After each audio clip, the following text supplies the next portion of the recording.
Welcome to Short Stories, a production of AdventuresInAudio.net. I'm Robert Crandall. Well, I finally had my surgical consult for my shoulder. And no, it wasn't an insult. Refer to the previous episode if you don't know what I mean by that. And there will be no surgery, which is just fine with me. Surgery wouldn't do much good, and it's just something I just have to live with. And do exercises and so forth, and I'll be fine. So I have a bum shoulder. Big deal. Could be a lot worse. And I'm grateful that I'm in pretty good health, and I certainly hope that you are too. By the way, if you like this podcast, please share it with someone. You can find a link on our website and in the show notes, and we would appreciate it.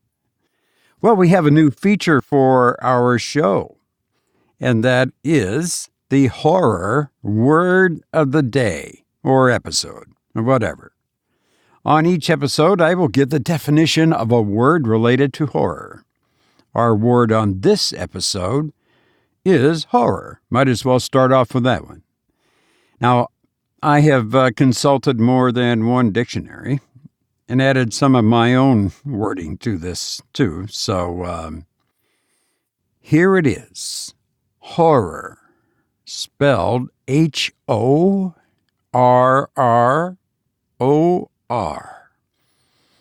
An intense feeling of unbridled dread and insecurity. Can cause uncontrolled trembling and weakness, followed by outbursts of audible cries of hopelessness and despair, and a deep sense of isolation can consume the consciousness. That is our definition of horror, which we try to do on this podcast. Oh, and don't forget, too, to send in your nightmares. We love those. We haven't had a good nightmare in a while, so send in your nightmare to us at myhorribledream@gmail.com. And if you want to listen to some of the nightmares that have been sent in, our website, AdventuresInAudio.net, has a page with the episodes that include a nightmare sent in by a listener. And some of them are frightening. They all are, actually. So you can go there and you can send us yours if you'd like. We'd like to feature it on the show. And now, our feature story. This story was adapted to an episode of the Twilight Zone TV show. In this story, a man is hanged, but miraculously escapes when the noose fails. But just when he is to be reunited with his wife, something happens. I hope you enjoy An Occurrence at Owl Creek Bridge by Ambrose Bierce.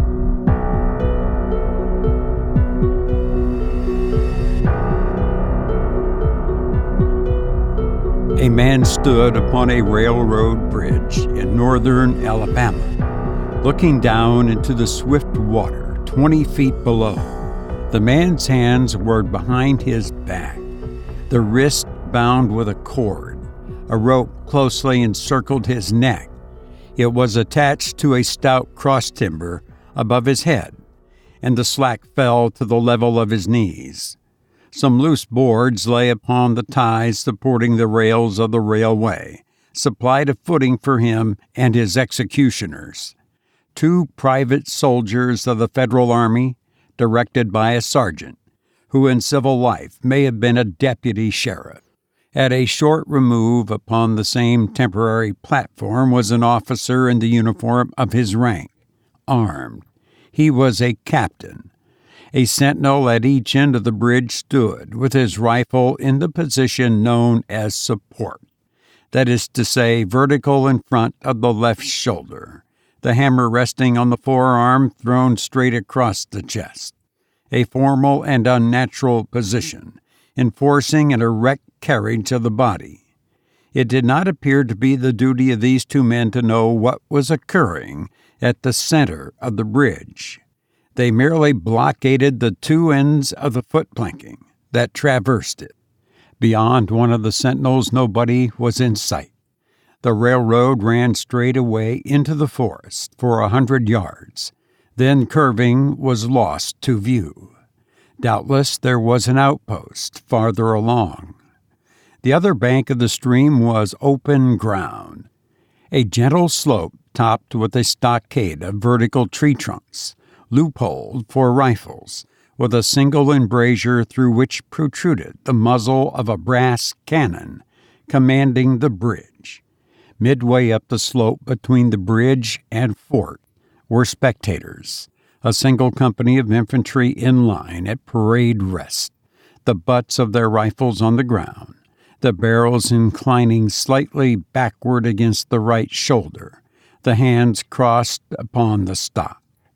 A lieutenant stood at the right of the line, the point of his sword upon the ground, his left hand resting upon his right.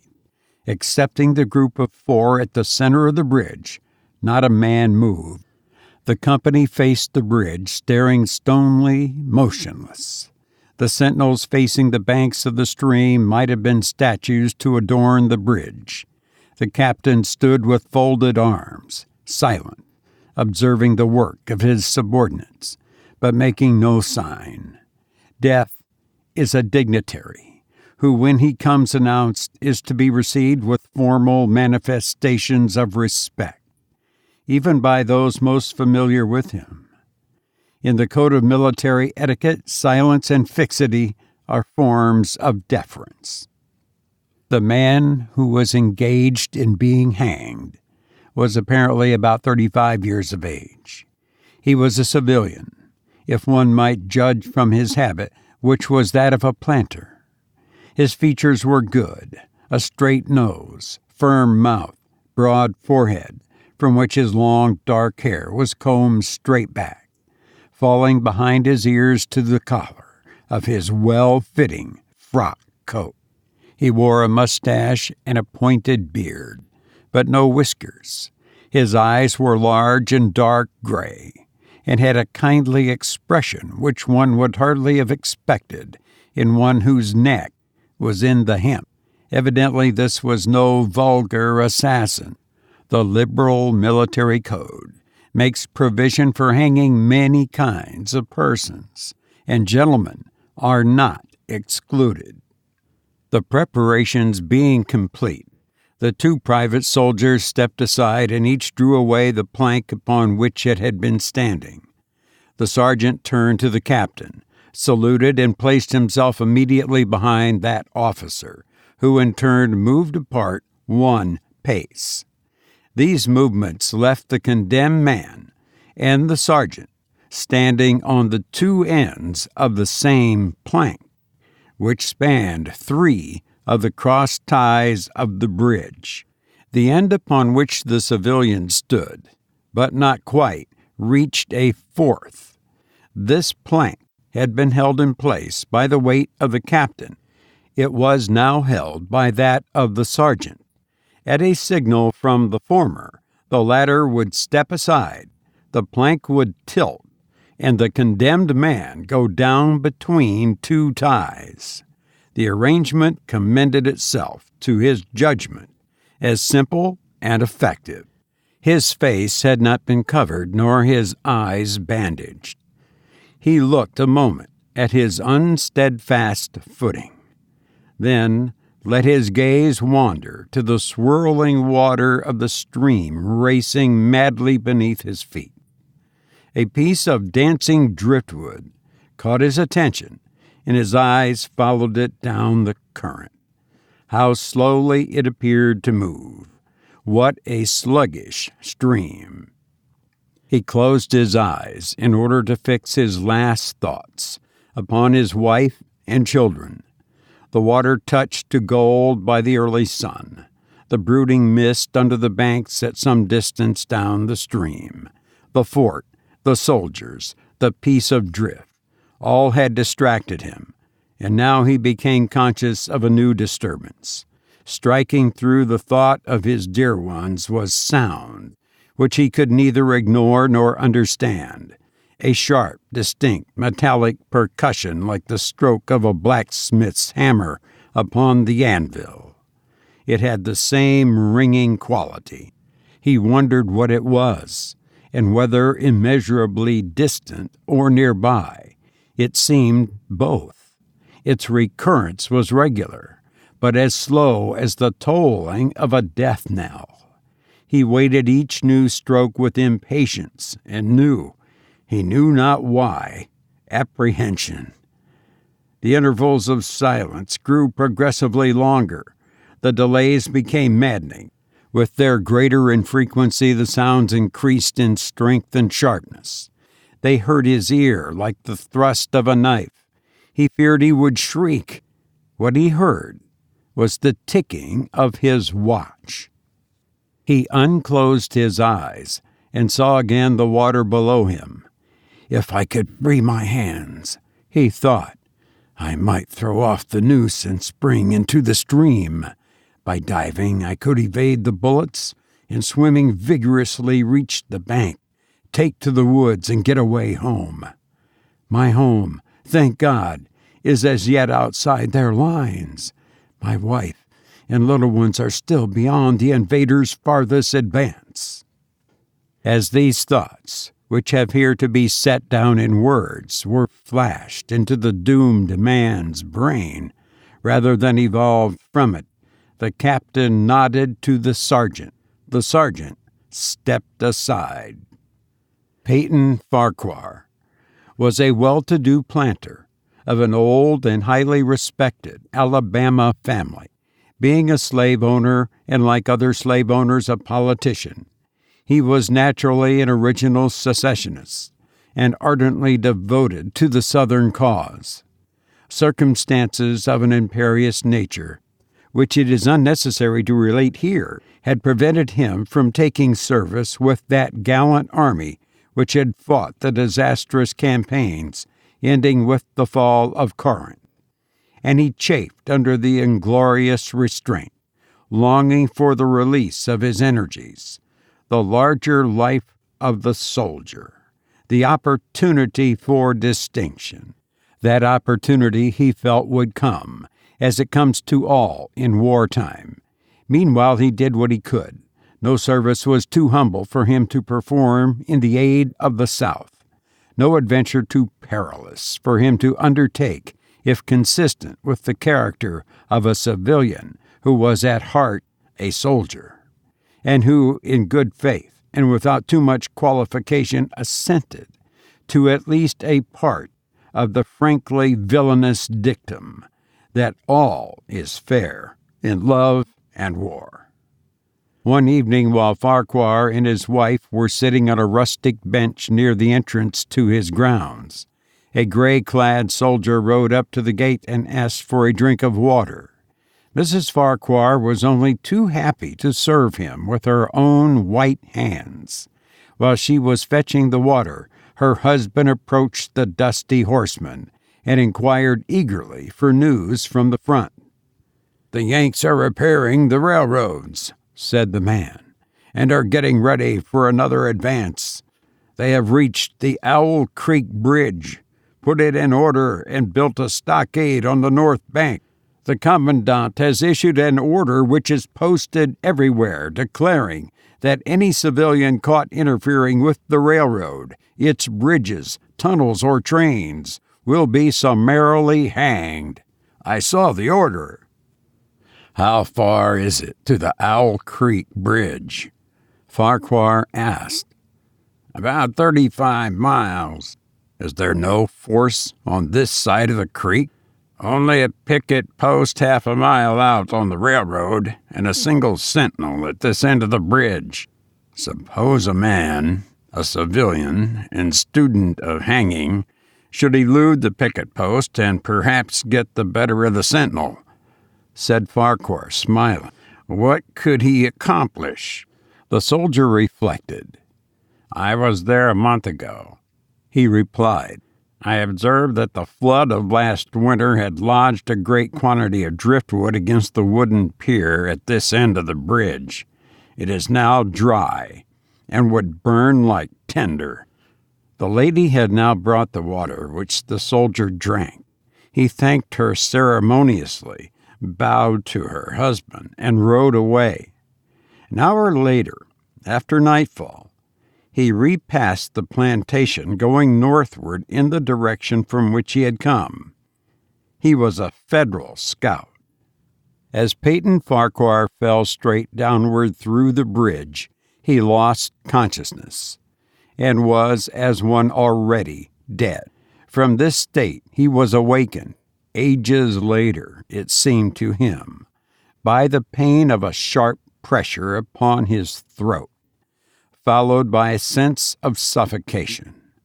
Keen, poignant agonies seemed to shoot from his neck downward through every fiber of his body and limbs. These pains appeared to flash along well-defined lines of ramification and to beat with an inconceivably rapid periodicity. They seemed like streams of pulsating fire, heating him to an intolerable temperature. As to his head, he was conscious of nothing but a feeling of fullness, of congestion. These sensations were unaccompanied by thought. The intellectual part of his nature was already effaced.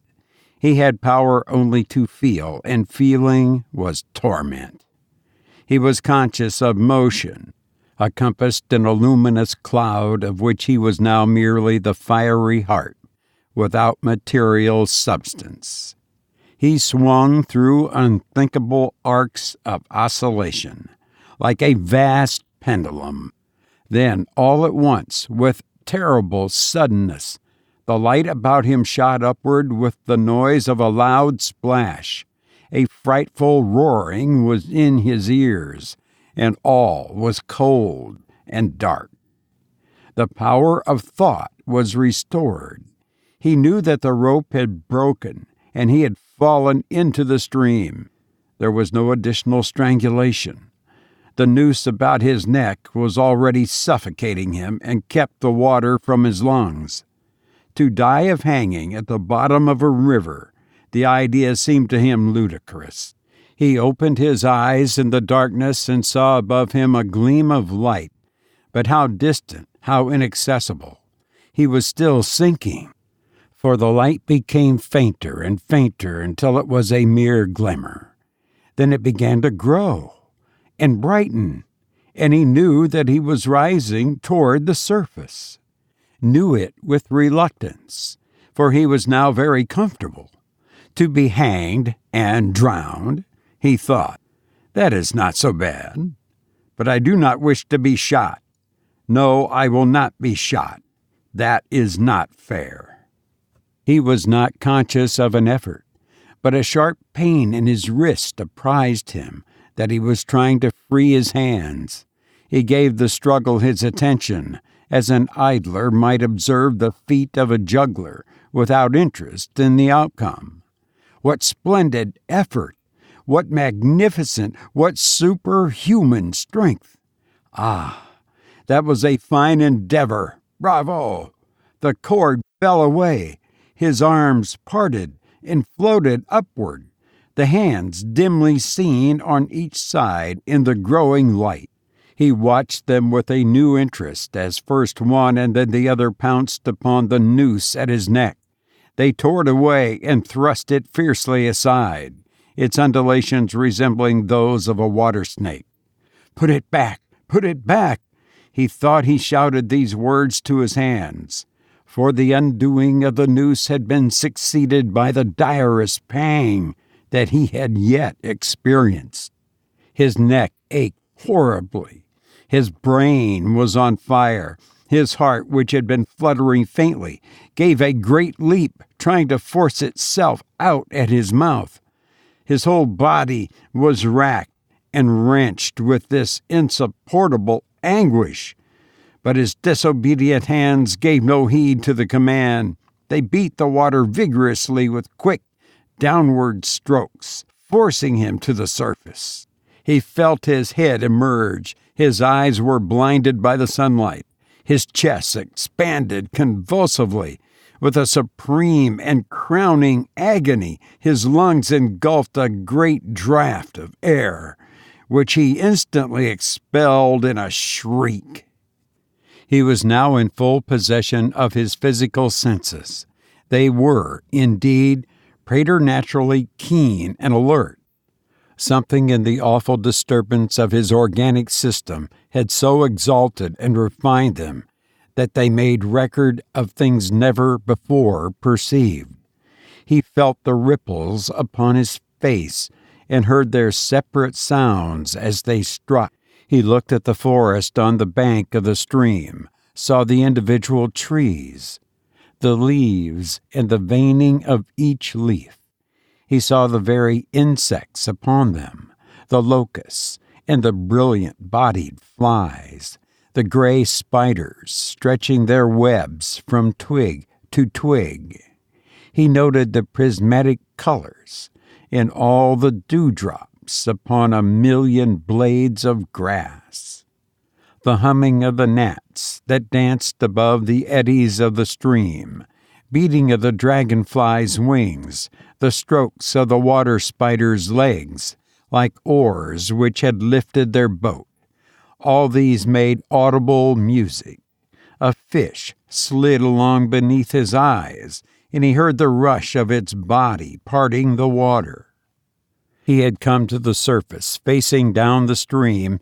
In a moment, the visible world seemed to wheel slowly round, himself the pivotal point, and he saw the bridge, the fort, the soldiers upon the bridge, the captain, the sergeant, the two privates, his executioners. They were in silhouette against the blue sky. They shouted and gesticulated, pointing at him. The captain had drawn his pistol but did not fire. The others were unarmed. Their movements were grotesque and horrible, their forms gigantic. Suddenly he heard a sharp report, and something struck the water smartly within a few inches of his head, spattering his face with spray. He heard a second report and saw one of the sentinels with his rifle at his shoulder, a light cloud of blue smoke rising from the muzzle. The man in the water saw the eye of the man on the bridge gazing into his own through the sights of the rifle. He observed that it was a gray eye, and remembered having read that gray eyes were keenest, and that all famous marksmen had them. Nevertheless, this one had missed. A counter-swirl had caught Farquhar and turned him half round. He was again looking at the forest on the bank opposite the fort. The sound of a clear, high voice in a monotonous sing-song now rang out behind him and came across the water with a distinctness that pierced and subdued all other sounds, even the beating of the ripples in his ears. Although no soldier, he had frequented camps enough to know the dread significance of that deliberate, drawling, aspirated chant. The lieutenant on shore was taking a part in the morning's work. How coldly and pitilessly, with what an even, calm intonation, presaging and enforcing tranquility in the men, with what accurately measured interval fell those cruel words. "Company, attention! Shoulder arms! Ready! Aim! Fire!" Farquhar dived as deeply as he could. The water roared in his ears like the voice of Niagara. Yet he heard the dull thunder of the volley, and rising again toward the surface met shining bits of metal, singularly flattened, oscillating slowly downward. Some of them touched him on the face and hands, then fell away, continuing their descent. One lodged between his collar and neck. It was uncomfortably warm, and he snatched it out. As he rose to the surface, gasping for breath, He saw that he had been a long time underwater. He was perceptibly farther downstream, nearer to safety. The soldiers had almost finished reloading. The metal ramrods flashed all at once in the sunshine as they were drawn from the barrels, turned into the air, and thrust into their sockets. The two sentinels fired again, independently and ineffectually. The hunted man saw all this over his shoulder. He was now swimming vigorously with the current. His brain was as energetic as his arms and legs. He thought with rapidity of lightning. The officer, he reasoned, will not make the marionette's error a second time. It is easy to dodge a volley as a single shot. He has probably already given the command to fire at will. God help me, I cannot dodge them all. An appalling splash within 2 yards of him was followed by a loud, rushing sound. Diminuendo, which seemed to travel back through the air to the fort, which died in an explosion which stirred the very river to its deeps. A rising sheet of water curved over him, fell down upon him, blinded him, strangled him. The cannon had taken a hand in the game. As he shook his head free from the commotion of the smitten water, he heard the deflected shot humming through the air ahead, and in an instant it was cracking and smashing the branches in the forest beyond. They will not do that again, he thought. The next time they will use a charge of grape. I must keep my eye upon the gun. The smoke will apprise me. The report arrives too late. It lags behind the missile. That is a good gun. Suddenly he felt himself whirled round and round, spinning like a top. The water, the banks, the forest, and now the distant bridge, fort, and men, all were commingled and blurred. Objects were represented by their colors only, circular, horizontal streaks of color. That was all he saw. He had been caught in a vortex and was being whirled on a velocity of advance and gyration that made him giddy and sick. In a few moments, he was flung upon the gravel at the foot of the left bank of the stream, the southern bank, and behind a projecting point which concealed him from his enemies. The sudden arrest of his motion, the abrasion of one of his hands on the gravel, restored him, and he wept with delight. He dug his fingers into the sand, threw it over himself in handfuls, and audibly blessed it. It looked like diamonds, rubies, emeralds. He could think of nothing beautiful which it did not resemble. The trees upon the bank were giant garden plants. He noted a definite order in their arrangement, inhaled the fragrance of their blooms. A strange roseate light shone through the spaces among their trunks, and the wind made in their branches the music of Aeolian harps. He had not wished to perfect his escape. He was content to remain in that enchanting spot until retaken. A whiz and a rattle of grape shot among the branches high above his head roused him from his dream. The baffled cannoneer had fired him a random farewell. He sprang to his feet, rushed up the sloping bank, and plunged into the forest. All that day he traveled, laying his course by the rounding sun. The forest seemed interminable. Nowhere did he discover a break in it, not even a woodsman's road. He had not known that he lived in so wild a region. There was something uncanny in the revelation. By nightfall he was fatigued, footsore, famished. The thought of his wife and children urged him on. At last he found a road which led in what he knew to be the right direction. It was as wide and straight as a city street, yet it seemed untraveled. No fields bordered it, no dwelling anywhere. Not so much as the barking of a dog suggested human habitation. The black bodies of the trees formed a straight wall on both sides, terminating on the horizon in a point, like a diagram in a lesson in perspective. Overhead, as he looked up through the rift in the wood, shone great golden stars looking unfamiliar and grouped in strange constellations. He was sure that they were arranged in some order which had a secret and malign significance. The wood on either side was full of singular noises, among which, once, twice, and again, he distinctly heard whispers in an unknown tongue. His neck was in pain, and lifting his hand to it, found it horribly swollen. He knew that it had a circle of black where the rope had bruised it. His eyes felt congested. He could no longer close them. His tongue was swollen with thirst. He relieved its fever by thrusting it forward from beneath his teeth into the cold air. How softly the turf had carpeted the untraveled avenue. He could no longer feel the roadway beneath his feet. Doubtless, despite his suffering, he had fallen asleep while walking, for now he sees another scene. Perhaps he has merely recovered from a delirium. He stands at the gate of his own home. All is as he left it, and all bright and beautiful in the morning sunshine. He must have traveled the entire night. As he pushes upon the gate and passes up the wide, white walk, he sees a flutter of female garments. His wife, looking fresh and cool and sweet, steps down from the veranda to meet him.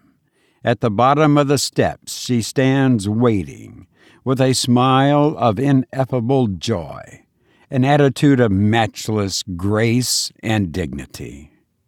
Ah, how beautiful she is! He springs forwards with extended arms. As he is about to clasp her, he feels a stunning blow upon the back of his neck. A blinding white light blazes all about him with a sound like the shock of a cannon. Then all is darkness and silence. Peyton Farquhar was dead. His body, with a broken neck, swung gently from side to side beneath the timbers of the Owl Creek Bridge.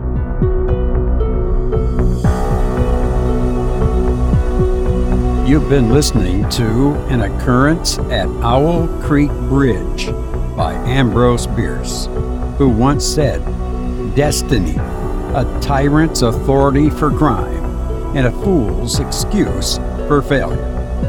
I've enjoyed being with you, and now I must go, but I hope to be with you again soon. Please proceed with caution in whatever you do, and thank you for listening to me.